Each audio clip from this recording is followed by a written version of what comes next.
أعوذ بالله من الشيطان الرجيم. بسم الله الرحمن الرحيم.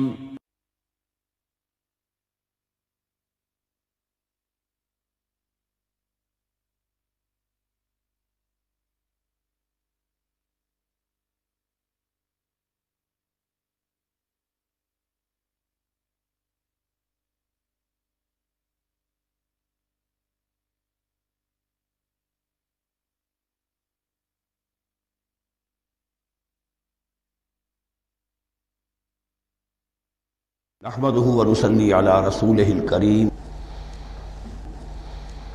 اما بعد فاعوذ بالله من الشيطان الرجيم بسم الله الرحمن الرحيم سيقول السفهاء من الناس ما ولاهم عن قبلتهم التي كانوا عليها قل لله المشرق والمغرب يهدي من يشاء الى صراط مستقيم صدق الله العظيم۔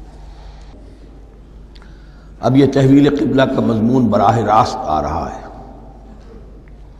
اس کے لیے تمہیدی 2 رکوع ہم پڑھ چکے ہیں۔ حضرت ابراہیم کا تذکرہ جو معمار ہیں بیت اللہ کے، ابو الانبیاء ہیں، امام الناس ہیں، انہی کی ایک نسل بنی اسرائیل ہے، انہی کی ایک نسل بنی اسماعیل ہے۔ ان کا دین کیا تھا، اس کی بنیاد کیا تھی، انہوں نے اور خود ان کے پوتے حضرت یعقوب نے اپنی اولاد کو کس بات کی وصیت کی تھی، اب وہ اولاد مختلف پگڈنڈیوں پر چل کر کہاں کہاں پہنچ چکی ہے، یہ سارا پس منظر ہے اصل میں اس تحویل قبلہ کے لیے۔ اور تحویل قبلہ پر پورے 2 رکوع آ رہے ہیں۔ اس سے بسا اوقات یہ خیال پیدا ہوتا ہے، میرے ذہن میں بھی کبھی ہوتا تھا کہ یہ ایسی بڑی بات کیا تھی جس کے لیے قرآن مجید نے اتنے شد و مد کے ساتھ اور اس قدر تفصیل کے ساتھ بلکہ تکرار کے ساتھ بات کی۔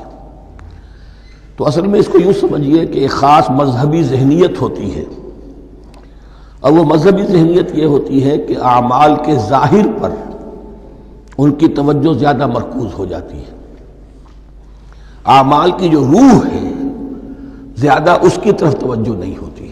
عوام الناس کا معاملہ یہی ہو جاتا ہے، ظواہر پر، رسومات پر، جو ظاہری شکلیں ہیں ان کی اہمیت، جو اصل دین ہے، روح دین ہے، جو مقاصد دین ہیں، ان کی طرف توجہ نہیں ہوتی۔ نتیجہ یہ ہوتا ہے کہ ظاہر میں ذرا سا فرق انہیں بہت محسوس ہوتا ہے، ذرا سا فرق ہو گیا، کسی نے رفع یدین کر لیا، قیامت آ گئی، معلوم ہوا یہ کوئی اور ہی آ گیا ہماری مسجد میں، یہ کون ہے؟ کسی نے آمین ذرا اونچا کہہ دیا، پھر قیامت آ گئی۔ یہ ساری چیزیں جو یہ خاص ایک ذہنیت ہوتی ہے۔ اس ذہنیت کے پس منظر میں یہ مسئلہ چھوٹا نہیں تھا۔ ایک تو یہ کہ جو قبائلی اور قومی پس منظر تھا اس کے حوالے سے سمجھیے، مکے میں جو لوگ ایمان لائے، ظاہر بات ہے ان سب کو عقیدت تھی خانہ کعبہ کے ساتھ، خود حضور کو تھی۔ آپ روتے ہوئے نکلے ہیں اور آپ نے یہ فرمایا تھا کہ اے کعبہ مجھے تجھ سے بڑی محبت ہے، لیکن تیرے یہاں کے رہنے والے مجھے یہاں رہنے نہیں دیتے۔ پھر یہ کہ وہ جو عقیدت اور محبت تھی وہ تمام اور مسلمانوں کے دلوں میں بھی تھی۔ مدینے میں آ کر آپ نے رخ بدل دیا۔ جب تک مکے میں تھے معلوم ہوتا ہے کہ حضور جب کھڑے ہوتے تھے نماز کے لیے تو آپ اس طرح کھڑے ہوتے تھے کہ بیک وقت استقبال قبلتین ہو جاتا تھا، یعنی جو جنوبی دیوار ہے ایک طرف وہ کونا ہے جس میں حجر اسود ہے، اور دوسری طرف وہ یمانی ہے، رکن یمانی جو یمن کی طرف ہے، جنوب کی طرف ہے۔ ادھر کوئی شخص کھڑا ہوگا اور وہیں پر انہی کے درمیان جو ہے جب طواف کیا جاتا ہے تو دعا مانگی جاتی ہے، ربنا آتنا فی الدنیا حسنۃ وفی الآخرۃ حسنۃ وقنا عذاب النار۔ باقی پورے طواف میں آپ جو چاہیں دعا مانگے، لیکن یہاں یہ دعا ہے خاص۔ اب اگر کوئی شخص ادھر کھڑا ہو کر نماز پڑھ رہا ہے تو کعبہ تو سامنے ہے ہی، ٹھیک سیت میں یروشلم بھی ہے۔ استقبال القبلتین، ایک ہی وقت میں 2 قبلوں کی طرف رخ ہو گیا۔ مدینہ میں آ کر معاملہ بدل گیا، مدینہ درمیان میں ہے، مکہ مکرمہ اس کے جنوب میں ہے اور یروشلم اس کے شمال میں ہے۔ اب جنوب کی طرف رخ کریں گے تو پیٹھ ہوگی یروشلم کی طرف، یروشلم کی طرف رخ کریں گے تو پیٹھ ہوگی کعبے کی طرف۔ اس میں امتحان ہو گیا ان لوگوں کا جو ایمان لائے تھے کہ آیا وہ محمد الرسول اللہ صلی اللہ علیہ وسلم کے فرمان کی پیروی کرتے ہیں یا اپنی پرانی عقیدتوں اور اپنی پرانی جو روایات ہیں ان کو زیادہ اہمیت دیتے ہیں۔ اللہ کا شکر ہے جو لوگ مکے سے آئے تھے ان کی اتنی تربیت ہو چکی تھی کہ ان میں سے کسی کے لیے کوئی مسئلہ پیدا نہیں ہوا۔ اقبال کا وہ مصرع پھر سنا رہا ہوں، بمصطفیٰ برساں خیش را کے دی ہموست، اگر بہو نہ رسیدی تمام بولا بیست۔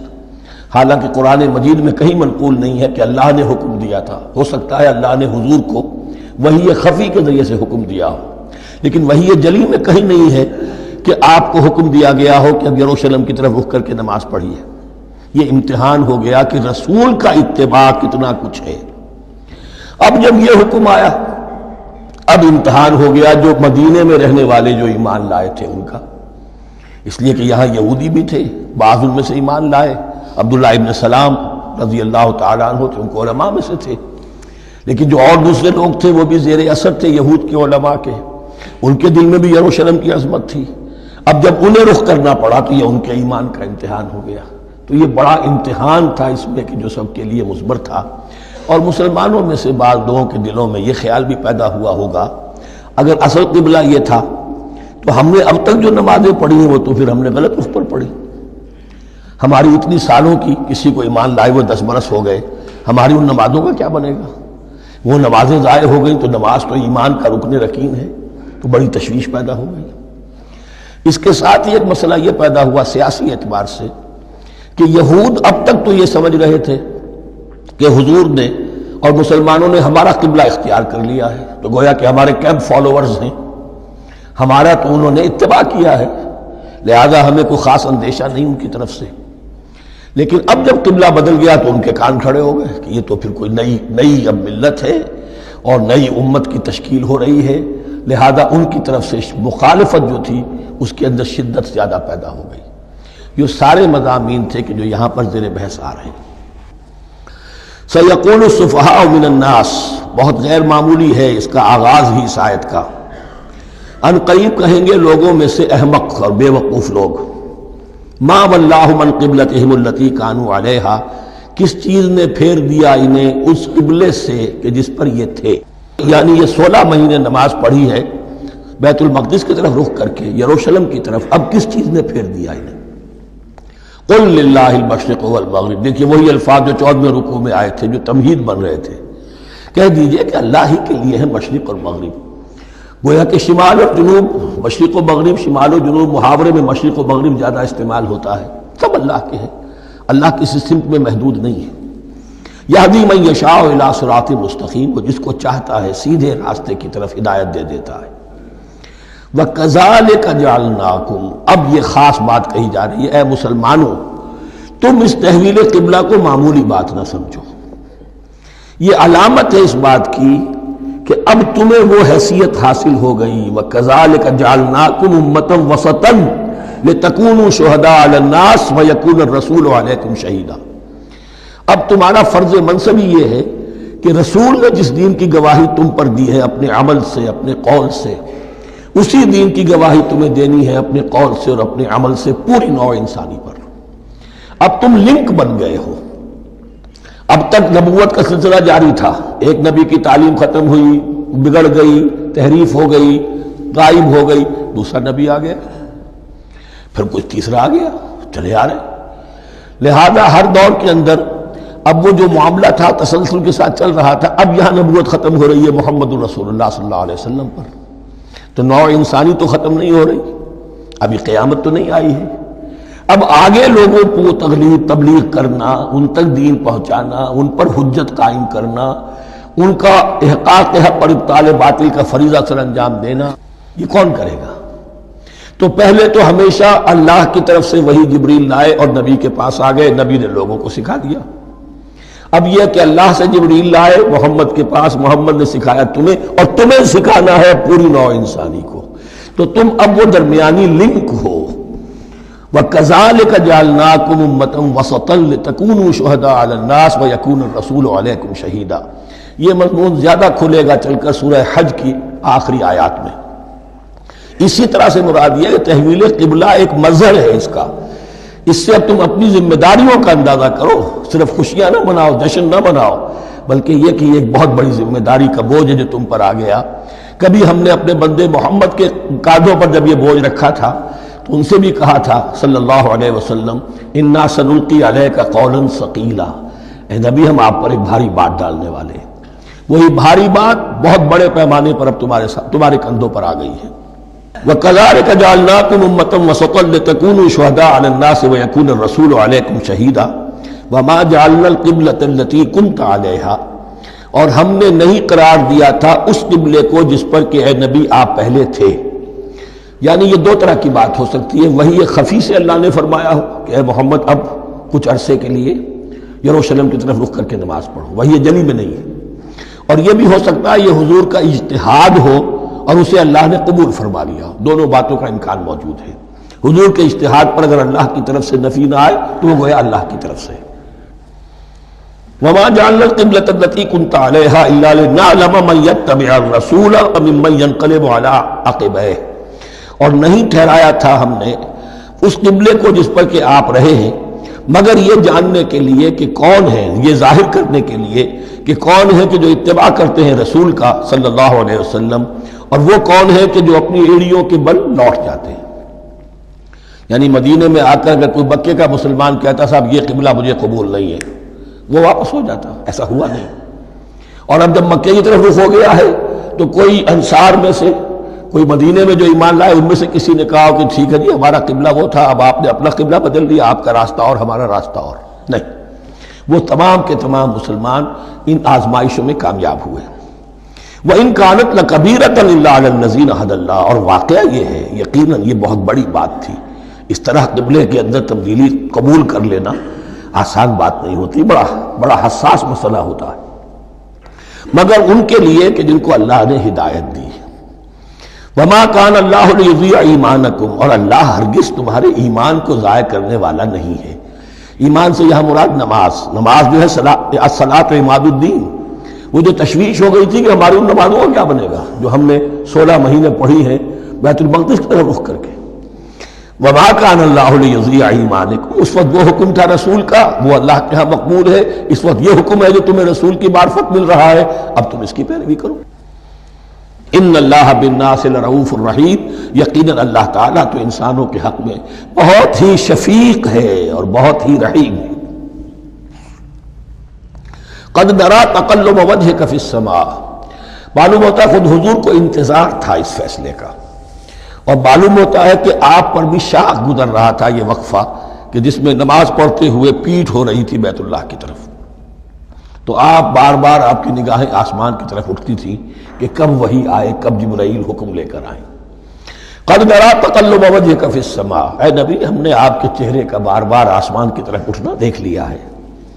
فَلَنُوَلِّيَنَّكَ قِبْلَةً تَرْضَاهَا، اس آیت میں بڑی شفقت، بڑی محبت، بڑی عنایت ہے محمد الرسول اللہ صلی اللہ علیہ وسلم کے لیے اللہ کی طرف سے۔ تو ہم بدلے دیتے ہیں، پھیرے دیتے ہیں قبلہ جو آپ کو پسند ہے۔ ظاہر بات ہے کہ حضور کو جو محبت تھی اور جو بھی آپ کو ایک رشتہ قلبی تھا بیت اللہ کے ساتھ، فَلَنُوَلِّيَنَّكَ قِبْلَةً تَرْضَاهَا، ہم بدلے دیتے ہیں، بدل دیں گے قبلہ اسی طرف جو آپ کو پسند ہے۔ فَوَلِّ وَجْهَكَ شَطْرَ الْمَسْجِدِ الْحَرَامِ، تو بس اب پھیر دیجئے اپنے رخ کو مسجد حرام کے رخ پر۔ وَحَيْثُ مَا كُنْتُمْ، اور مسلمانوں جہاں کہیں بھی تم ہو، مدینے میں ہو یا کہیں اور ہو، مغرب میں ہو، شمال میں ہو، جنوب میں ہو، کہیں ہو، فَوَلُّوا وُجُوهَكُمْ شَطْرَهُ، تو اپنا چہرہ نماز میں اسی کے رخ پر پھیرو۔ وَإِنَّ الَّذِينَ أُوتُوا الْكِتَابَ لَيَعْلَمُونَ أَنَّهُ الْحَقُّ مِنْ رَبِّهِمْ، اور جن لوگوں کو کتاب دی گئی تھی وہ جانتے ہیں کہ یہ حق ہے ان کے پروردگار کی طرف سے۔ تورات میں بھی یہ مذکور تھا کہ اصل قبلہ ابراہیمی وہی تھا، اس لیے کہ یروشلم تو تعمیر کیا ہے حضرت ابراہیم سے کوئی 1000 سال کے بعد حضرت سلیمان نے۔ یہ جو بھی ہیکل سلیمانی ہے کم سے کم 1000 برس کا فصل ہے حضرت ابراہیم میں حضرت سلیمان میں۔ تو حضرت ابراہیم کا قبلہ کون سا تھا؟ تو وہ بھی مولانا امین احسن اصلاحی صاحب نے اردو میں ترجمہ کیا ہے مولانا حمید الدین فراہی کی کتاب کا، اور وہ بہت اہم ہے اس موضوع کو سمجھنے کے لیے۔ بہت سے مسلمان مفسرین نے بھی اس میں ٹھوکر کھائی ہے۔ ان الذین اوتوا الکتاب لیعلمون انہ الحق من ربہم وما اللہ بغافل عما یعملون، اور اللہ غافل نہیں ہے اس سے کہ جو وہ کر رہے ہیں۔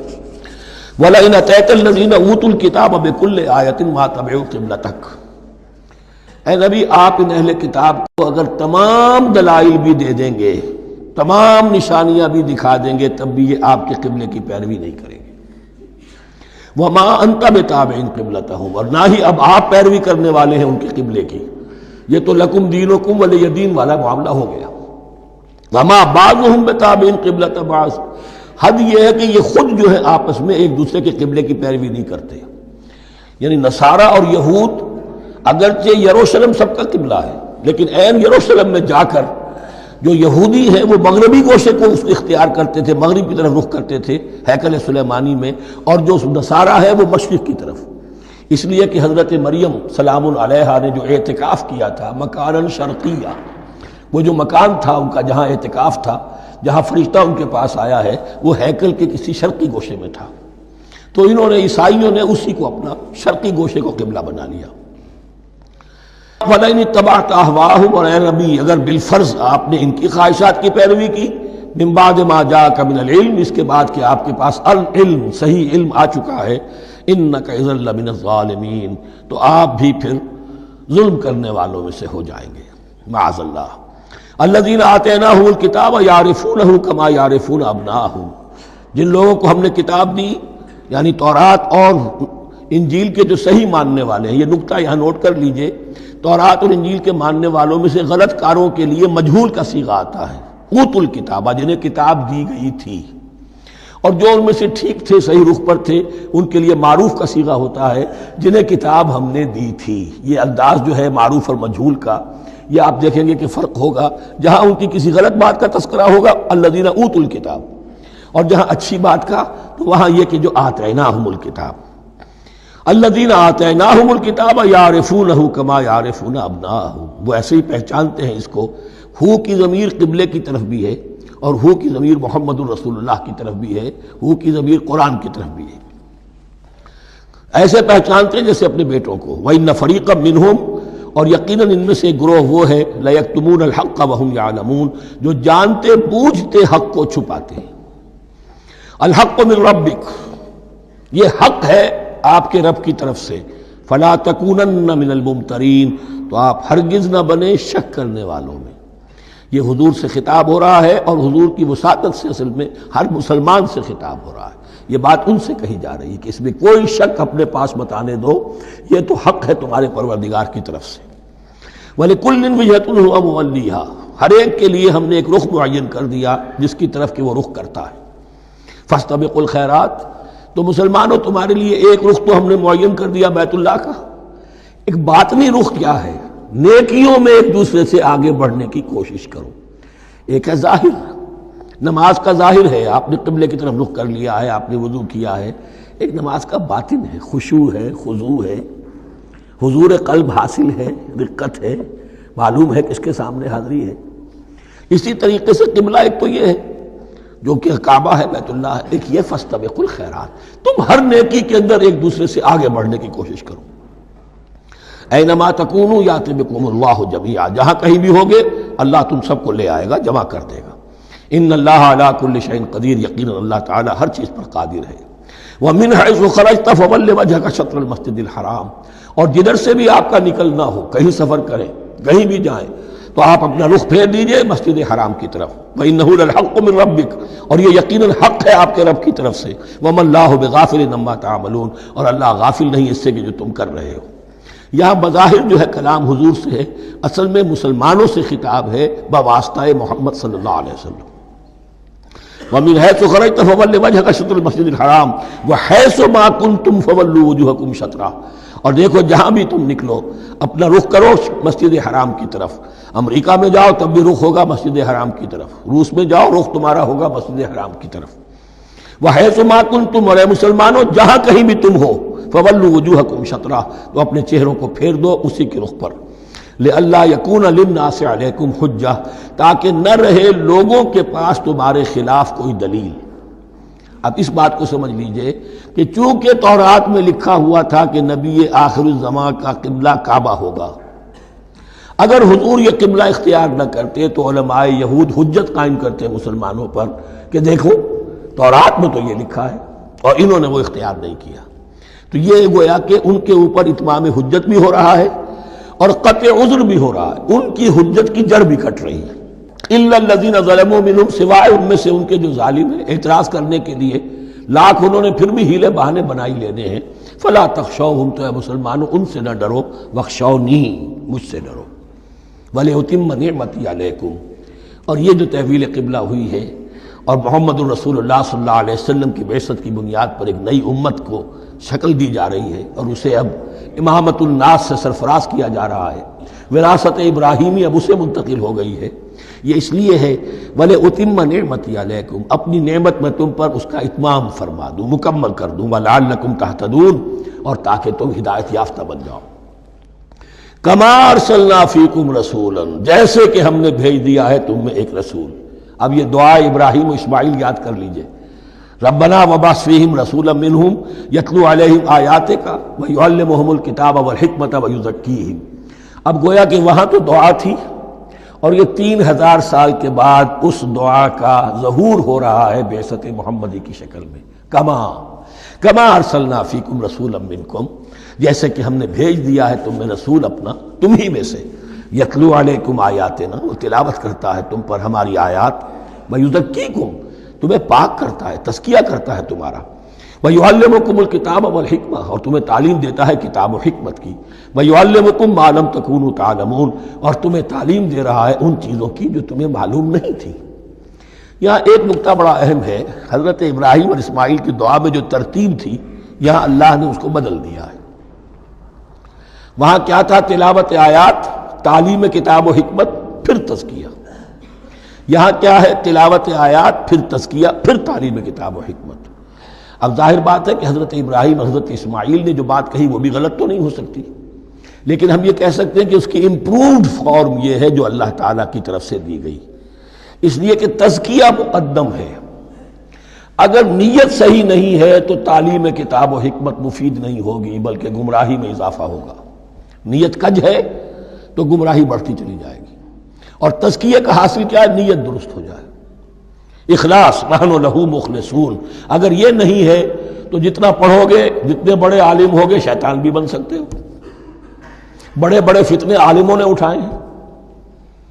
یہ جو دین اکبری تھا یا دین الہی تھا، اکبر کے تو باپ دادا کو کبھی خیال نہیں آ سکتا تھا اس کا.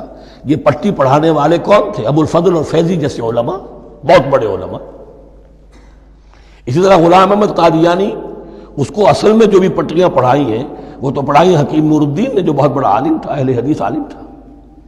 تو در حقیقت بہت بڑا عالم ہوگا، اگر اس کی کج ہو گئی نیت تو اتنا ہی بڑا فتنہ اٹھا دے گا. اس پہلو سے تزکیہ مقدم ہے، اور اس کا ثبوت یہ ہے، یہی مضمون سورہ آل عمران میں آیا، یہی مضمون پھر سورہ جمعہ میں آئے گا. وہاں بھی ترتیب یہی ہے، تینوں جگہ پر اللہ کی طرف سے ترتیب یہی ہے. یتلو علیکم آیاتنا ویزکیکم، تمہیں ہماری آیات پڑھ کر سنا رہا ہے اور تمہارا تزکیہ کرتا ہے. ویعلمکم الکتاب والحکمہ، اور اس تزکیے کے بعد پھر تعلیم کتاب و حکمت. ویعلمکم ما لم تکونوا تعلمون، اور تمہیں سکھا رہا ہے جو کچھ علم تمہیں حاصل نہیں تھا. فاذکرونی اذکرکم، بس مجھے یاد رکھو، میں تمہیں یاد رکھوں گا. یہ بہت بڑا میثاق ہے اور بہت بڑا وعدہ ہے، بہت بڑا وعدہ. اور یہاں تک حدیث میں پھر اس کی شرح آئی ہے، میرا بندہ اگر مجھے اپنے دل میں یاد کرتا ہے میں بھی اسے اپنے جی میں یاد کرتا ہوں. اور میرا بندہ اگر میرا ذکر کسی محفل میں کرتا ہے تو میں اس سے بہت اعلیٰ محفل میں اس کا ذکر کرتا ہوں. اس کی محفل تو بہت بلند و بالا ہے، ملائے اعلیٰ کی محفل ہے، فرشتے ملائکہ مقربین کی محفل ہے. خدا خود میرے محفل بود اندر لامکا خسرو، محمد شمع محفل بود شب جائے کہ من بودم. اب خسرو کس عالم میں تھے جب یہ شعر کہہ گئے ہیں؟ تو بہرحال ہے تو صحیح، ایک محفل تو ہے. میں اس سے بڑی بہتر محفل میں ان کا تذکرہ کرتا ہوں. فاذکرونی اذکرکم واشکروا لی ولا تکفرون، اور میرا شکر کرو، میری نعمتوں کا ادراک کرو، اس کا شعور حاصل کرو، اس پر زبان سے بھی شکر ادا کرو، اپنے عمل سے بھی، جوارح سے بھی ان نعمتوں کا حق ادا کرو. یہاں وہ 18 رکوع ختم ہو گئے، نصف اول اس سورہ مبارکہ کا مکمل ہو گیا۔ اب آگے سے خطاب ہے یا ایھا الذین آمنوا، ایک نئی امت آ گئی، چارٹر اس کا آ گیا۔ کیوں بنایا گیا تمہیں؟ لتکونوا شہداء علی الناس ویکون الرسول علیکم شہیدا، تم اب لنک ہو ہمیشہ ہمیشہ کے لیے محمد اور پوری نوع انسانی کے درمیان۔ اسی لیے وہ حدیث بھی تو ہے جو علماء حق ہوتے ہیں ان کے بارے میں فرمایا علماء امتی کا انبیاء بنی اسرائیل، میری امت کے علماء کا مقام وہی ہے جو بنی اسرائیل کے علماء کا، اس لیے کہ اب نبوت تو ختم ہو گئی محمد پر صلی اللہ علیہ وسلم، لیکن یہ کتاب تو ہے، اس کا پہنچانا تو ہے، اس کو عام تو کرنا ہے، حجت تو قائم کرنی ہے، اور صرف تبلیغ سے نہیں عمل کر کے دکھانا ہے، وہ نظام قائم کر کے دکھانا ہے جو محمد عربی نے قائم کیا صلی اللہ علیہ وسلم، تب حجت قائم ہوگی۔ اس کے لیے تمہیں قربانیاں دینی ہوں گی، مشکلیں جھیلنی ہوں گی، جان و مال کا نقصان برداشت کرنا ہوگا، آرام سے گھر بیٹھے ٹھنڈے پیٹوں کفر جگہ نہیں چھوڑ دے گا اور حق نہیں آ جائے گا۔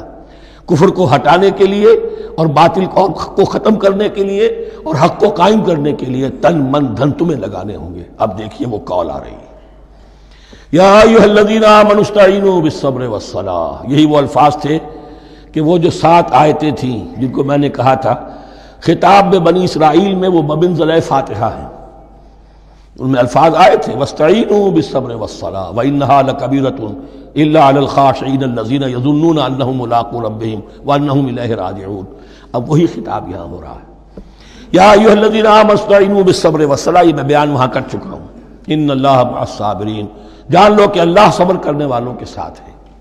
اس بیعت سے کیا مراد ہے؟ ایک بات تو متفق علیہ ہے، اللہ کی مدد، اللہ کی تائید، اللہ کی نصرت ان کے شامل حال ہے۔ باقی یہ کہ اللہ تعالیٰ جہاں کہیں بھی ہم ہیں ہمارے ساتھ ہے، کس طرح ہے یہ ہم نہیں جانتے، لیکن یہ فرمایا اس نے کہ میں تو تمہاری دگے جان سے بھی زیادہ قریب ہوں۔ وَلَا تَقُولُوا لِمَنْ يُقْتَلُ فِي سَبِيلِ اللَّهِ أَمْوَاتٌ، اب پہلے ہی قدم پر قتل کی بات آ گئی۔ شرط اول قدم این است کہ مجنون باشی، پہلا قدم یہ ہے جانے دینے کے لیے تیار ہو جاؤ۔ وَلَا تَقُولُوا لِمَنْ يُقْتَلُ فِي سَبِيلِ اللَّهِ أَمْوَاتٌ، مت کہو ان کو کہ جو اللہ کی راہ میں قتل ہو جائیں مردہ، وہ مردہ نہیں ہے، بل احیاء، وہ زندہ ہے، وَلَٰكِن لَا تَشْعُرُونَ، لیکن تمہیں اس کا شعور نہیں ہے۔ شہداء جو اللہ کی راہ میں قتل ہو جائیں ان کے لیے یوم آخر تک کا انتظار نہیں ہے، ان کو براہ راست جنت میں داخلہ ملتا ہے۔ قیل ادخل الجنہ قال یا لیت قومی یعلمون بما غفر لی ربی وجعلنی من المکرمین، وہاں تاخیر نہیں ہے، لہذا وہ تو زندہ ہیں۔ یہی مضمون پھر آئے گا سورہ آل عمران میں اور زیادہ نکھر کر، وَلَنَبْلُوَنَّكُمْ بِشَيْءٍ مِّنَ الْخَوْفِ وَالْجُوعِ۔ اب یہ ہے کہ پہلے سے دکھا دیا، اللہ تعالیٰ دھوکہ نہیں دینا چاہتا۔ دیکھ لو جس راہ میں قدم رکھا ہے، اب آزمائشیں آئیں گی، تکلیفیں آئیں گی، رشتہ دار ناراض ہوں گے، بیوی شوہر سے لڑے گی، شوہر بیوی سے لڑے گا، اولاد والدین سے جدا ہوگی، یہ سب کچھ ہوگا، فساد ہوگا، فتور ہوگا، تصادم ہوگا، جان و مال کا نقصان ہوگا۔ وَلَنَبْلُوَنَّكُمْ، ہم لازماً آزمائیں گے تمہیں، بِشَيْءٍ مِّنَ الْخَوْفِ، خوف کی کیفیت سے، وَالْجُوعِ، بھوک، فاقے، کیسے کیسے فاقے آئے، کیا ہوا ہے غزوہ احزاب میں، کیا ہوا ہے جو اس سے بعد جو جیش العسرہ ہے، تبوک کی جنگ ہے، وَنَقْصٍ مِّنَ الْأَمْوَالِ وَالْأَنفُسِ وَالثَّمَرَاتِ، اور نقصانات ہوں گے مالی بھی جانی بھی، اور ثمرات۔ اب ثمرات یہاں دو معنی دے رہا ہے، چونکہ مدینے والوں کی جو تھی اصل جو ان کی معیشت تھی وہ زرعی تھی، پھل، خاص طور پر کھجور، یہ ان کی پیداوار تھی، جسے آج کل آپ کہتے ہیں کیش کراپ جو ہے ان کی، وہ یہ تھی۔ اب ایسا بھی ہوگا کہ فصل تیار کھڑی ہے، اگر اسے اتارا نہ کھجور سے تو ضائع ہو جائے گی، اور ادھر سے تبوک کا حکم آ گیا نکلو اللہ کی راہ، یہ ساری فصل ضائع ہو جائے گی۔ امتحان ہو گیا کہ نہیں؟ اور اس کے علاوہ ایک اور ہے اس کا مفہوم، انسان کچھ بہت محنت کرتا ہے، جد و جہد کرتا ہے، کیریئر بناتا ہے، اپنا ایک مقام بنا لیتا ہے اس کیریئر میں، اس پروفیشن میں، اس راستے پر آتا ہے تو کچھ اور ہی شکل اختیار کرنی پڑتی ہے۔ وہ تجارت کے زمانے میں جو محنت کی تھی، وہ کیریئر کو اب جمانے میں جو محنت کی تھی، وہ سارا کا سارا معاملہ جو ہے وہ کھو کر پھر اس وادی میں آنا پڑتا ہے۔ وَلَنَبْلُوَنَّكُمْ، یہ بھی ثمرات ہیں نا، محنت کے ثمرات۔ وَلَنَبْلُوَنَّكُمْ بِشَيْءٍ مِّنَ الْخَوْفِ وَالْجُوعِ وَنَقْصٍ مِّنَ الْأَمْوَالِ وَالْأَنفُسِ وَالثَّمَرَاتِ وَبَشِّرِ الصَّابِرِينَ، اور اے نبی بشارت دیجئے صابروں کو، صبر کرنے والوں کو۔ یہ کون ہے؟ الذین اذا اصابتہم مصیبۃ، وہ لوگ کہ جن کو جب بھی کوئی مصیبت آئے قالوا انا للہ وانا الیہ راجعون، وہ کہتے ہیں ہم اللہ ہی کے تو ہیں، اللہ ہی کی طرف ہمیں لوٹ جانا ہے، کل بھی جانا تھا آج چلے جائیں، حاضر ہیں، جتنی جلدی بلا لیں۔ نشان مرد مومن باتوں گویم جو مرگ آیا تبسم مر لبے اوست، مرد مومن کی تو نشانی یہی ہے کہ جب موت آئے تو مسرت کے ساتھ اس کے چہرے پر، اس کے ہونٹوں پر مسکراہٹ ہو۔ یہ ایمان جو میں نے کہا تھا لٹمس ٹیسٹ یہ ہے کہ بندہ مومن اس دنیا میں زیادہ رہنے کی خواہش نہیں کر سکتا۔ لائف از اے لائبلٹی، جو لمحہ آ رہا ہے اس کا حساب دینا ہوگا، تو جتنی عمر بڑھ رہی ہے حساب بڑھ رہا ہے۔ It's not an asset, it's a liability. اور الدنیا سجن المومن و جنت الکافر، یہ تو مومن کے لیے ایک قید خانہ ہے، ہاں کافروں کی جنت۔ وَبَشِّرِ الصَّابِرِينَ الَّذِينَ إِذَا أَصَابَتْهُمْ مُصِيبَةٌ قَالُوا إِنَّا لِلَّهِ وَإِنَّا إِلَيْهِ رَاجِعُونَ أُولَٰئِكَ عَلَيْهِمْ صَلَوَاتٌ مِّن رَّبِّهِمْ وَرَحْمَةٌ، یہ ہیں وہ لوگ کہ جن پر ہر وقت اللہ کی عنایتوں کا نزول ہوتا رہتا ہے اور رحمت کی بارش ہوتی رہتی ہے۔ وَأُولَٰئِكَ هُمُ الْمُهْتَدُونَ، اور یہی لوگ ہیں ہدایت یافتہ جنہوں نے واقعتاً ہدایت کو اختیار کیا ہے۔ اور جو ایسے مرحلے پر ٹھٹک کر کھڑے رہ جائیں، پیچھے رہ جائیں، پیچھے بیٹھ جائیں، پیٹھ موڑ لیں، وہ گویا کہ ختم ہوا ان کا معاملہ۔ اب چونکہ اس معاملے میں بحث ہو گئی تھی خانہ کعبہ کی بھی، پھر اسی میں مقام ابراہیم کی بات آ گئی تھی، تو کچھ ذہنوں میں سوال پیدا ہوا کہ یہ جو حج کے مناسک میں صفا اور مروہ جو ہے یہ بھی تو آخر اسی کا تو ان کی کیا حقیقت ہے، کوئی حقیقت ہے یا نہیں؟ فرمایا ان الصفا والمروہ من شعائر اللہ، یہ بھی اللہ کے شاعر میں سے ہے۔ شاعر کسے کہتے ہیں؟ وہ چیز جو شعور بخشے، تو وہ چیزیں کہ جن کے ساتھ اولو العزم پیغمبروں یا اولو العزم انسانوں، اولو العزم اولیاء اللہ کے کچھ حالات و واقعات کا کوئی ذہنی سلسلہ قائم ہوتا ہو، وہ گویا کہ شعور دلانے والے ہوتے ہیں، یاد دلانے والے ہوتے ہیں، اللہ تعالیٰ کی طرف ذہن کو لے جانے والے ہوتے ہیں، اس اعتبار سے شاعر۔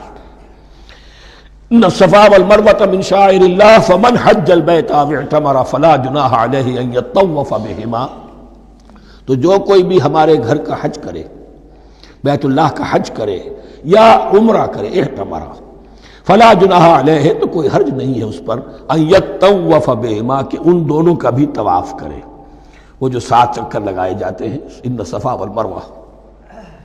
ومن تطوع خیرا، جو شخص جان بوجھ کر بھلا کام کرتا ہے، فإن اللہ شاکر علیم، تو جان لو اللہ بڑا قدردان ہے۔ اب شکر انسان کرتا ہے تو اس کے معنی کیا ہوں گے؟ احسان مند ہونا۔ وہی شکر اللہ کرتا ہے شکور، اس کے کیا معنی ہوں گے؟ قدردانی، میرے بندے نے یہ کام کیا، میرے بندے نے میرے لیے یہ محنت کی، یہ قربانی دی۔ ان اللہ شاکر علیم، اور جانتا ہے، چاہے کسی اور کو پتہ نہ چلے اسے تو معلوم ہے۔ اگر تم نے اللہ کی رضا جوئی کے لیے کسی کو کوئی مالی مدد دی ہے اس حال میں کہ جو کچھ داہنے ہاتھ نے دیا ہے بائیں کو بھی خبر نہیں ہونے دی، کجا یہ کہ کسی اور انسان کے سامنے اس کا تذکرہ ہو، تو اب یہ جو ہے اللہ کے تو علم میں ہے۔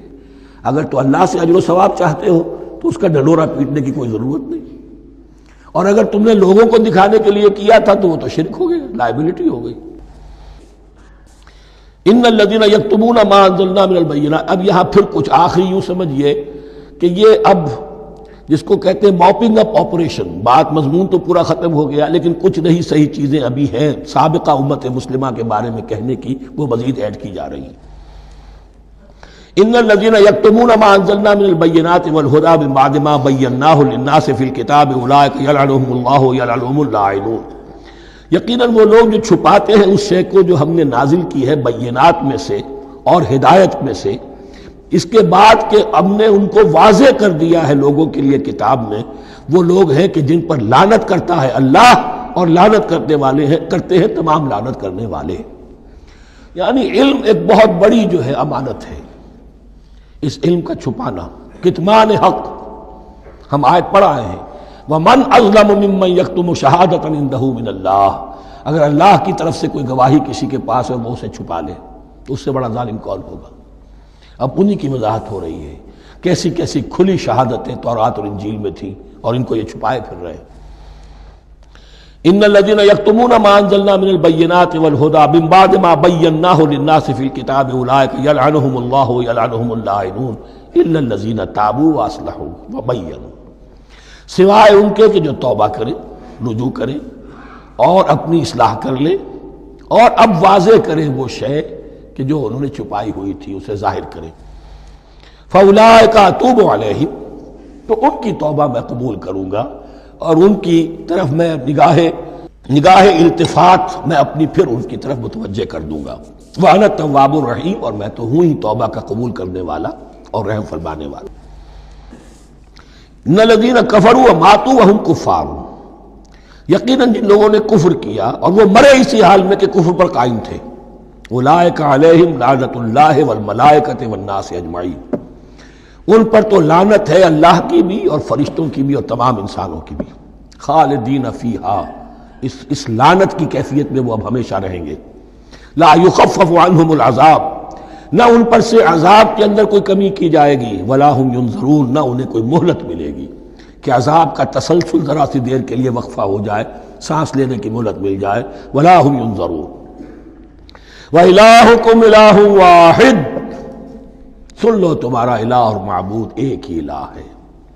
لا الہ الا هو الرحمن الرحیم، اس کے سوا کوئی الہ نہیں ہے اور وہ رحمان ہے اور رحیم ہے۔ اب جو آیت آ رہی ہے اس کے پڑھنے سے پہلے ایک بات سمجھ لیجئے کہ یہ جو اب 22 رکوعوں کا مضمون ہم پڑھ رہے ہیں، مجھے یہ بات آج شروع میں واضح کرنی چاہیے تھی، اس میں ترتیب کیا ہے۔ میں پہلے عرض کر چکا ہوں کہ پہلے 18 رکوعوں کی تقسیم ورٹیکل کی ہے ہم نے، 18 کو 4 رکوع ادھر، 10 درمیان میں، پھر 4 ادھر۔ یہاں اب چلے گی ہاریزونٹل تقسیم، افقی تقسیم، اور اس کی بھی شکل کیا ہے کہ 4 مضامین ہیں کہ جو تانے بانے کے ساتھ بنے ہوئے ہیں، یا 4 لڑیاں ہیں مضمون کی کہ جن کو بٹ کر رسی بنا دیا گیا۔ وہ 4 مضامین کیا ہیں؟ مسلمانوں سے خطاب میں ان کے لیے عبادات اور احکام اور شرائع، یہ واجب ہے، یہ کرنا ہے، یہ حلال ہے، یہ حرام ہے، نماز فرض ہے، روزہ فرض ہے، وغیرہ وغیرہ۔ اور 2 لڑیاں، جہاد بالمال، جہاد بالنفس۔ جہاد بالنفس کی آخری انتہا قتال ہے، جہاں انسان نقد جان ہاتھ پر رکھ کر، ہتھیلی پر رکھ کر میدان میں حاضر ہو جاتا ہے۔ جو جنگ میں گیا اس نے اپنے آپ کو موت کے لیے پیش کر دیا، بچ کر آ جائے تو بونس ہے۔ اس اعتبار سے یہ 4 جڑیں۔ شریعت کو 2 حصوں میں تقسیم کیجئے، عبادات اور پھر بقیہ احکام شریعت، معاملات، جن میں خاص طور پر شوہر اور بیوی کا تعلق جو ہے وہ سب سے اہم ہے۔ لہذا اس صورت میں آپ دیکھیں گے تفصیلی احکام آئیں گے آئلی قوانین کے ضمن میں۔ دوسری طرف جہاد بالمال یعنی انفاق، اللہ کی راہ میں خرچ کرنا، اور جہاد بالنفس جس کی آخری منزل قتال۔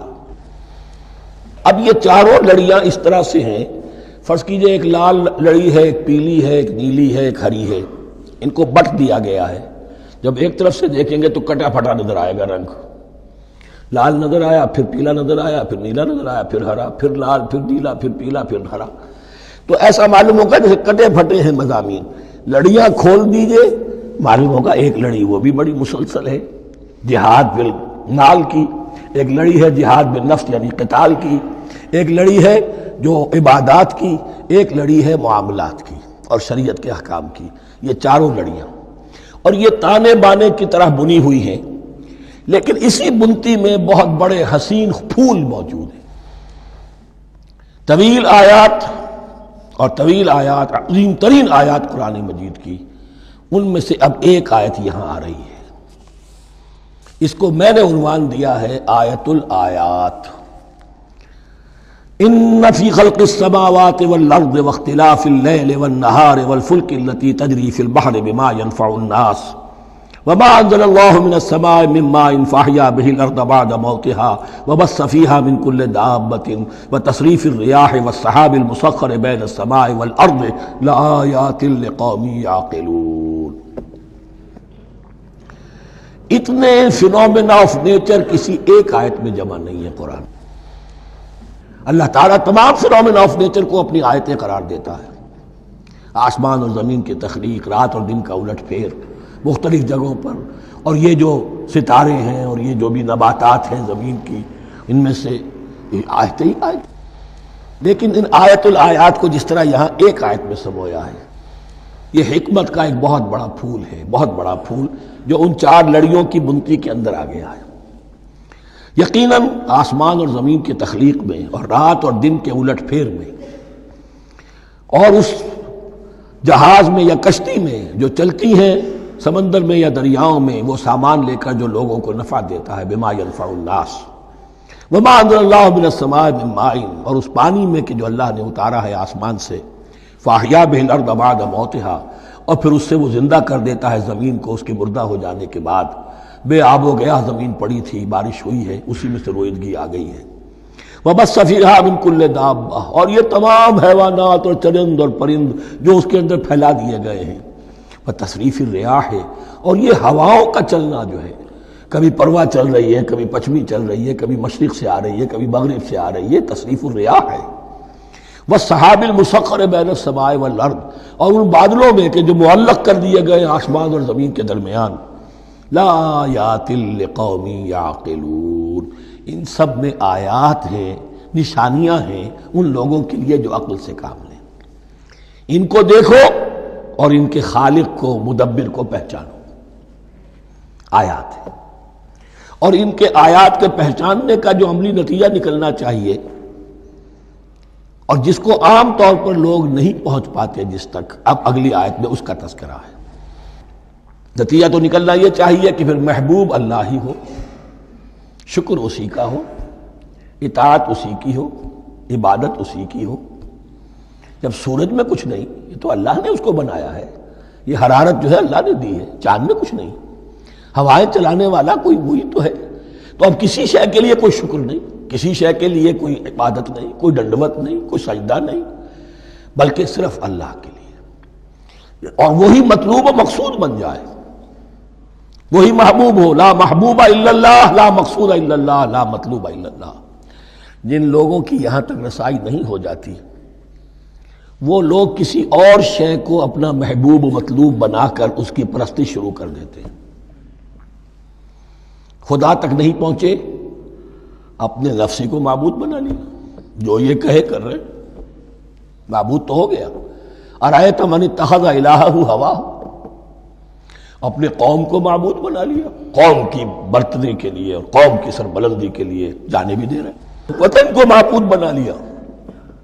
اس حقیقت کو علامہ اقبال نے سمجھا ہے. اس دور کا سب سے بڑا بت وطن ہے.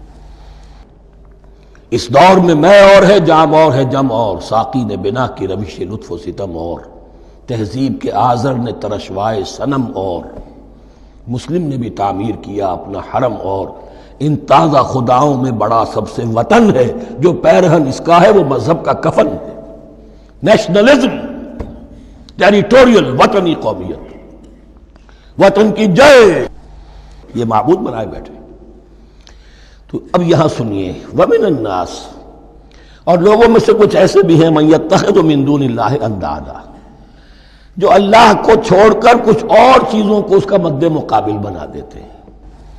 وطن کو بنا لیا، قوم کو بنا لیا، ہیومنزم، انسانیت، نوع انسانی، ہم اس کے خدمتگار ہیں، ہم اس کی بہتری کے لیے کام کر رہے ہیں، یہ بھی ایک معبود بن گیا. اور سب سے گھٹیا انسان وہ ہے کہ اپنے ہی حسن کا دیوانہ بنا پھرتا ہوں، اپنا ہی نفس ہے، اسی کے گر چکر لگا رہا ہے، وہی حریم ہے اس کا، وہی حرم ہے اس کا، اور وہ طواف کر رہا ہے اپنے نفس کا، تو وہ بھی تو اس کا ایک معبود ہے. لوگوں میں سے وہ بھی ہیں کہ جو اللہ کو چھوڑ کر کسی اور چیز کو اس کا مد مقابل بنا دیتے ہیں. یحبونہم کحب اللہ، اور ان سے محبت کرنے لگتے ہیں جیسی کہ اللہ سے کرنی چاہیے. یہ فلسفہ ہے اصل میں، ہندی میں سے آدرش کہتے ہیں، عربی میں نصب العین، انگلش میں آئیڈیل. ہر باشعور انسان کسی شے کو اپنا آئیڈیل بناتا ہے اور اس سے پھر محبت کرتا ہے، اس کے لیے جیتا ہے، اس کے لیے مرتا ہے. قربانیاں دیتا ہے، ایثار کرتا ہے، قوم کے لیے قربانی، وطن کے لیے قربانی، فلاح کے لیے قربانی، خود اپنی ذات کے لیے قربانی۔ یحبونہم کحب اللہ، یہ سارے کام تو اللہ کے لیے کرنے کے تھے۔ جیو اللہ کے لیے، مرو اللہ کے لیے، محبت اس سے کرو۔ ان صلاتی و نسکی و محیای و مماتی للہ رب العالمین۔ تم نے اپنی یہ ساری نسبتیں کسی اور شے کے ساتھ وابستہ کر دی، تم نے اللہ کا مد مقابل تراش لیا۔ می تراشت فکر ما ہر دم خدا بندے دیگر، رست از یک بند تا افتاد در بندے دیگر۔ انسان معبود تراشتا رہتا ہے اپنے ذہن سے، اور ان کے لیے محبت کرتا ہے، جانیں دیتا ہے، قربانیاں دیتا ہے۔ وَمِنَ النَّاسِ مَن يَتَّخِذُ مِن دُونِ اللَّهِ أَندَادًا يُحِبُّونَهُمْ كَحُبِّ اللَّهِ، یہ مضمون بھی سورہ حج میں زیادہ واضح ہوگا۔ وَالَّذِينَ آمَنُوا أَشَدُّ حُبًّا لِلَّهِ، پھر یہ لٹمس ٹیسٹ کا لفظ میری زبان پر آ رہا ہے، اور جو لوگ واقعتاً صاحب ایمان ہوتے ہیں ان کی شدید ترین محبت ہوتی ہے اللہ کے ساتھ۔ اگر یہ نہیں ہے، اگر یہ نہیں تو بابا پھر سب کہانیاں ہیں۔ کوئی شے اللہ سے زیادہ محبوب ہو گئی وہ تمہاری معبود ہے، تم نے اللہ کو چھوڑ دیا، چاہے وہ دولت ہی ہے، تائس عبد الدینار و عبد الدرہم، ہلاک اور برباد ہو جائے درہم و دینار کا بندہ۔ نام عبد الرحمن ہے، حقیقت میں عبد الدینار ہے۔ دینار آنا چاہیے، حرام سے آئے، حلال سے آئے، جائز سے آئے، ناجائز سے آئے، تو معبود اللہ نہیں ہے، معبود دینار ہے۔ ہندو نے یہ کیا کہ لکشمی دیوی کی ایک مورتی بنا کر پوجنا شروع کر دیا، یہ لکشمی دیوی اگر ذرا مہربان ہو جائے گی دولت آ جائے گی۔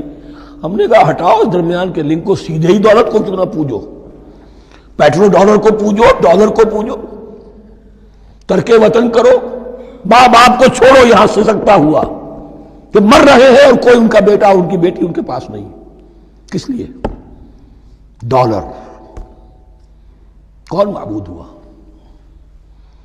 وَمِنَ النَّاسِ مَن يَتَّخِذُ مِن دُونِ اللَّهِ أَندَادًا يُحِبُّونَهُمْ كَحُبِّ اللَّهِ وَالَّذِينَ آمَنُوا أَشَدُّ حُبًّا لِلَّهِ وَلَوْ يَرَى الَّذِينَ ظَلَمُوا إِذْ يَرَوْنَ الْعَذَابَ أَنَّ الْقُوَّةَ لِلَّهِ جَمِيعًا، اور کاش کہ دیکھ لیتے یہ لوگ جو اس شرک میں اور اس گناہ میں مبتلا ہیں، ظلم شرک کے معنی، جب وہ دیکھیں گے عذاب کو اور یہ بات واضح ہو جائے گی کہ قوت تو ساری کی ساری اللہ کے ہاتھ میں ہے، کسی کے پاس کچھ نہیں۔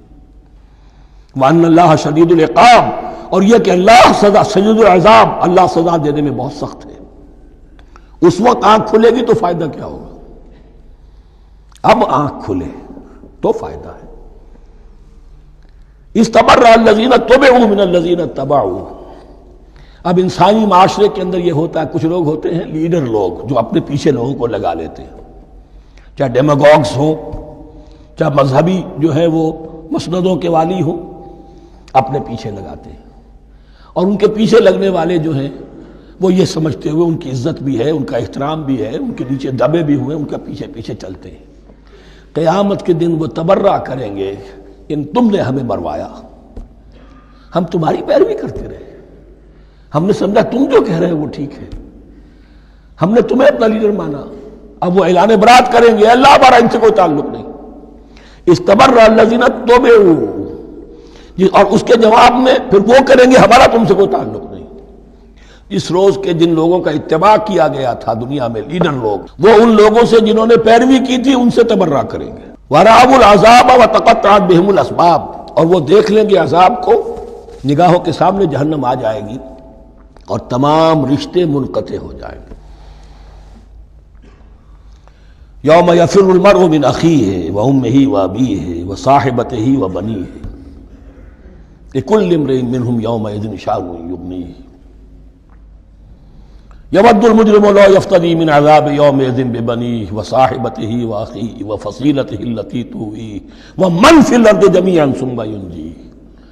ہر انسان چاہے گا میرے باپ کو، بیٹے کو، بھائی کو، ماں کو، بیوی کو، اولاد کو، تمام انسانوں کو چھوڑ دو جہنم میں، خدا کے لیے کسی طرح مجھے بچا لو۔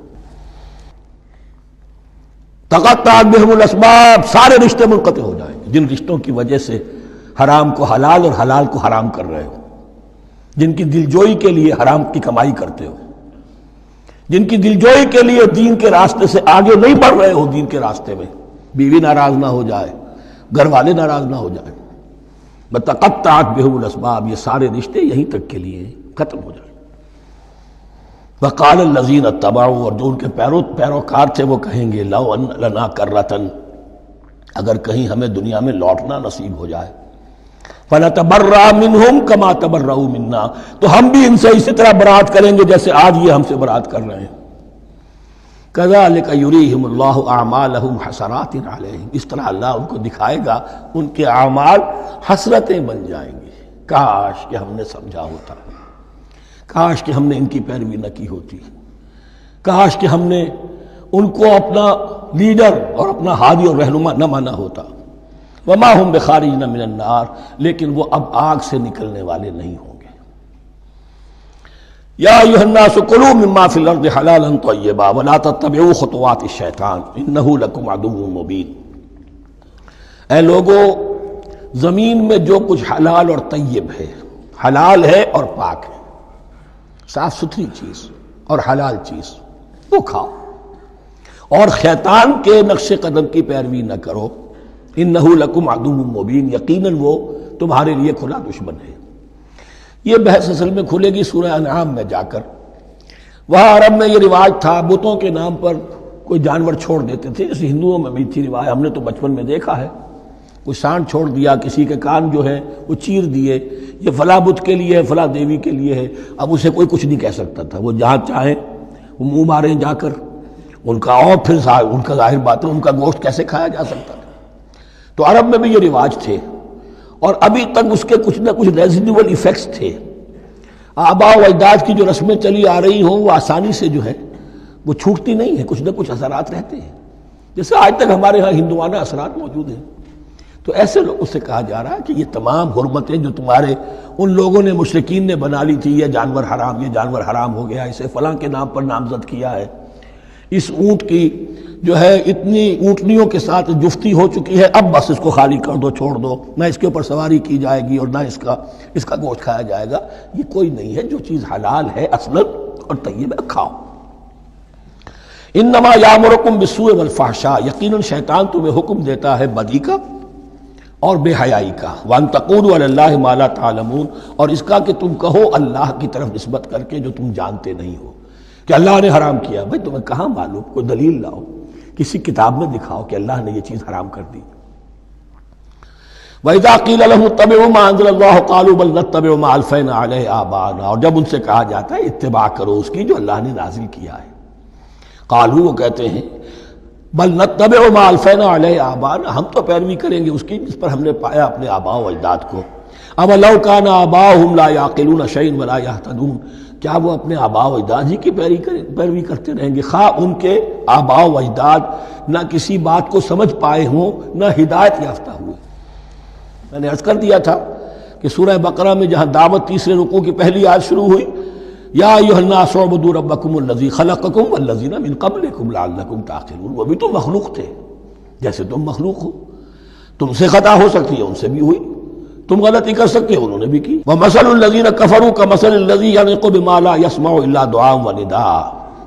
یہاں ذرا تمثیل کے اندر ایک پیچیدگی ہے کہ بظاہر ترجمہ تو یہ ہوگا کہ مثال ان لوگوں کی جنہوں نے کفر کیا اس شخص کی سی ہے جو پکار رہا ہے ایسی چیز کو جو نہ سنتا ہے نہ سمجھتا ہے. ہاں یہ پتہ چلتا ہے کہ کچھ پکار رہا ہے، جانور ہوتے ہیں انہیں اور کیا سمجھ میں آتا ہے.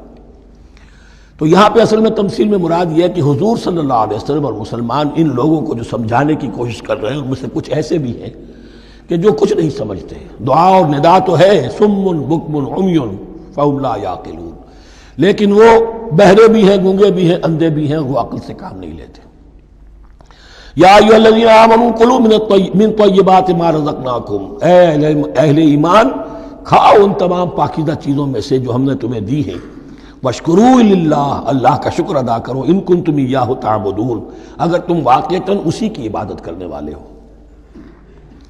جیسا کہ میں نے عرض کیا سورہ الانعام میں یہ ساری چیزیں آئیں گی اور تفصیل سے. انما حرم علیکم المیتۃ والدم ولحم الخنزیر وما اہل بہ لغیر اللہ، بنیادی طور پر اللہ تعالیٰ نے وہ کھانے کے جو اہل عرب میں اس وقت رائج تھے ان میں سے 4 چیزوں کی حرمت کا اعلان کیا ہے بار بار. مکی صورتوں میں بار بار ہوا ہے اور یہاں پھر یہ مدنی صورت کے اندر گویا کہ آخری بار.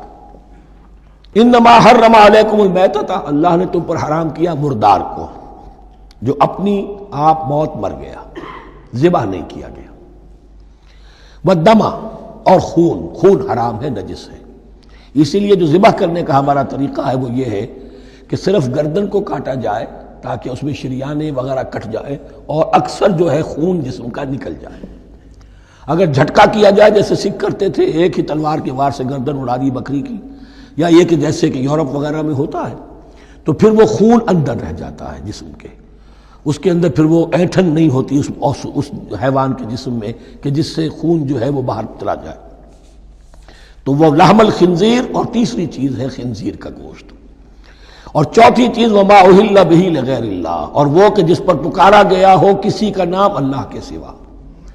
اب اس میں ایک چیز تو یہ ہے کہ جسی شے کو ذبح کرتے ہوئے کسی بت کا، کسی دیوی کا، کسی دیوتا کا تذکرہ کیا، وہ تو حرام مطلق ہو ہی گیا، اس کا گوشت کھانا حرام مطلق ہے۔ لیکن اسی کے تابع یہ ہوگا کسی بزرگ کا قرب حاصل کرنے کے لیے اس کے مزار پر لے جا کر وہاں ذبح کیا جا رہا ہے۔ پوچھیں گے تو ہم تو اللہ کے لیے ذبح کر رہے ہیں، تو اللہ کے لیے تو اپنے گھر میں بھی کر سکتے تھے ذبح، یہاں کیوں لائے ہو؟ اس کو تم نے کسی اعتبار سے اس صاحب قبر کا جو ہے اس کا تقرب حاصل کرنے کا ذریعہ بنایا۔ یہ چیزیں بھی اسی کی تابع ہو جائیں گی۔ اللہ کے لیے کرنا تو ہر جگہ کر سکتے ہو، ہم تو صرف ایصال ثواب کے لیے کر رہے ہیں، تو اپنے گھر میں بیٹھ کر کرو گے تو کیا ایصال ثواب نہیں ہو جائے گا؟ ٹھیک ہے اللہ، ہم یہ خرچ کر رہے ہیں، ہم نے یہ جانور ذبح کیا ہے تیرے لیے، اس کا ثواب جو ہے فلاں کو پہنچا دے۔ یہ ہے چار چیزیں بنیادی طور پر۔ فمن اضطر غیر باغ ولا عاد، ان میں بھی ایک رعایت ہے، اگر کوئی مضطر ہو گیا ہے، مجبور ہو گیا ہے، جان نکل رہی ہے اور کوئی شے کھانے کو نہیں، لیکن دو شرطیں پوری ہو، غیر باغ ولا عاد، وہ اس حرام کی طرف رغبت نہ رکھتا ہو، اور نہ جو ناگزیر حد ہے جان بچانے کی اس سے آگے بڑھے۔ صرف جان بچانے کے لیے مردار کا گوشت بھی کھا سکتا ہے، سور کا گوشت بھی کھا سکتا ہے، جو بھی چاہے، جان بچانے کے لیے یہ رخصت ہے، لیکن اس شے کی طرف کوئی رغبت اور میلان طبیعت میں نہ ہو۔ یہ اللہ تو جانتا ہے، اگر تو معاملہ اس سے ہے تو اس سے تو چھپی ہوئی بات نہیں ہے، اور جتنا ناگزیر ہے جان بچانے کے لیے اس سے آگے نہ بڑھے۔ فلا اثم علیہ، ان دو شرطوں کے ساتھ جان بچانے کے لیے حرام چیز بھی کھائی جا سکتی ہے۔ ان اللہ غفور الرحیم، یقیناً اللہ غفور الرحیم ہے۔ ان الذین یکتمون ما انزل اللہ من الکتاب ویشترون بہ ثمنا قلیلا، یقیناً وہ لوگ جو چھپاتے ہیں اس کو جو اللہ نے نازل کیا ہے کتاب میں سے اور فروخت کرتے ہیں انہیں بہت حقیر سی قیمت پر، اولئک ما یاکلون فی بطونہم الا النار، یہ لوگ نہیں بھر رہے اپنے پیٹوں میں مگر آگ۔ ولا یکلمہم اللہ یوم القیامہ، اللہ ان سے کلام نہیں کرے گا قیامت کے دن۔ ولا یزکیہم، نہ انہیں پاک کرے گا۔ ولہم عذاب علیم، ان کے لیے دردناک عذاب ہے۔ اولئک الذین اشتروا الضلالۃ بالہدی، یہ ہیں وہ لوگ کہ جنہوں نے ہدایت دے کر ضلالت خرید لی ہے، والعذاب بالمغفرہ، اور مغفرت اللہ کی اپنے ہاتھ سے دے کر عذاب خرید لیا ہے۔ فما اصبرہم علی النار، تو کتنا ہے ان کا حوصلہ آگ کے لیے، بڑے صابر ہیں اس جہنم کی آگ کے لیے، کس طرح تیاری کر رہے ہیں۔ ذالک بان اللہ نزل الکتاب بالحق، یہ اس لیے کہ اللہ نے تو کتاب نازل کی حق کے ساتھ۔ وان الذین اختلفوا فی الکتاب لفی شقاق بعید، اور یقیناً جن لوگوں نے کتاب اور شریعت میں پھر یہ پگڈنڈیاں نکالی، اختلاف کی، وہ بڑی ہی دشمنی میں اور بڑی ہی شقاوت کے اندر مبتلا ہو گئے۔ بارک اللہ لی ولکم فی القرآن العظیم ونفعنی وإیاکم بالآیات والذکر الحکیم۔